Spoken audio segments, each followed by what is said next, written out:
নীলফামারীর ডোমারে এক মর্মান্তিক সড়ক দুর্ঘটনায় নিভে গেল একই পরিবারের ৩ সদস্যসহ ৪ জনের তাজা প্রাণ। রোববার বিকেল ৩:৩০টার দিকে ডোমার জলঢাকা আঞ্চলিক সড়কের পাঙ্গা মোটকপুর নদিয়া এলাকায় ঘটে এই হৃদয় বিদারক দুর্ঘটনা।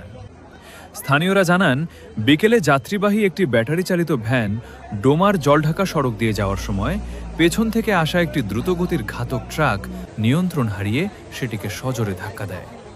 এতে ঘটনাস্থলেই ভ্যান চালক এবং একই পরিবারের ৩ জন যাত্রী প্রাণ হারান। নিহতরা হলেন নদিয়াপাড়ার অলি বর্মনের ছেলে ও ভ্যান চালক পরিমল বর্মন। আর একই পরিবারের নিহত অন্য ৩ জন হলেন প্রদীপ বর্মনের স্ত্রী প্রতিমা রানী এবং তার ২ শিশু সন্তান, ৮ বছর বয়সী পিতোষা ও মাত্র ৪ বছরের শিশু যাদু।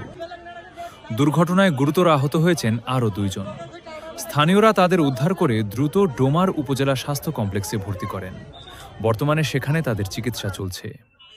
ডোমার উপজেলা medical officer doctor Mahmudul Hasan জানান, আজকে বিকেলের শিফটের ডিউটিতে ৩টার পর আনুমানিক একসঙ্গে একটা ক্রাউড আসে। সেখানে প্রথমে একসঙ্গে ৩ জন রোগী আসে, 2টা বাচ্চা এবং একজন পুরুষ ব্যক্তি।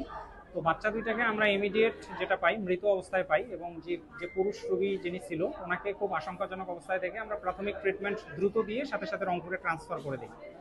আর এর কিছুক্ষণ পরে একজন পুরুষ রোগী এখানে আসে, তো তাকেও আমরা সাথে সাথে দেখি, কিন্তু তাকেও আমরা মৃত অবস্থায় পাই। তো এই অবস্থায় আমরা 3 জনকে এখানে মৃত পাই, এবং সবার শেষে আরেকজন মহিলা আসে, যিনি স্পট ডেট ওখানেই হয়েছিলেন বলে জানানো হয়, এবং এখানে আমরা তাকেও মৃত অবস্থায় পাই। তো আমরা হাসপাতাল থেকে সর্বমোট 4 জনকে মৃত ঘোষণা করি, আর একজন রোগীকে রংপুর মেডিকেলে আশঙ্কাজনক অবস্থায় পেয়ে ট্রান্সফার করি। এদিকে দুর্ঘটনার খবর পেয়ে দ্রুত ঘটনাস্থলে পৌঁছায় পুলিশ। ঘটনার সত্যতা নিশ্চিত করে ডোমার থানার ভারপ্রাপ্ত কর্মকর্তা ওসি হাবিবুল্লাহ জানান, পুলিশ লাশ উদ্ধার করেছে এবং এই বিষয়ে পরবর্তী আইনি প্রক্রিয়া সম্পন্ন করার প্রস্তুতি চলছে।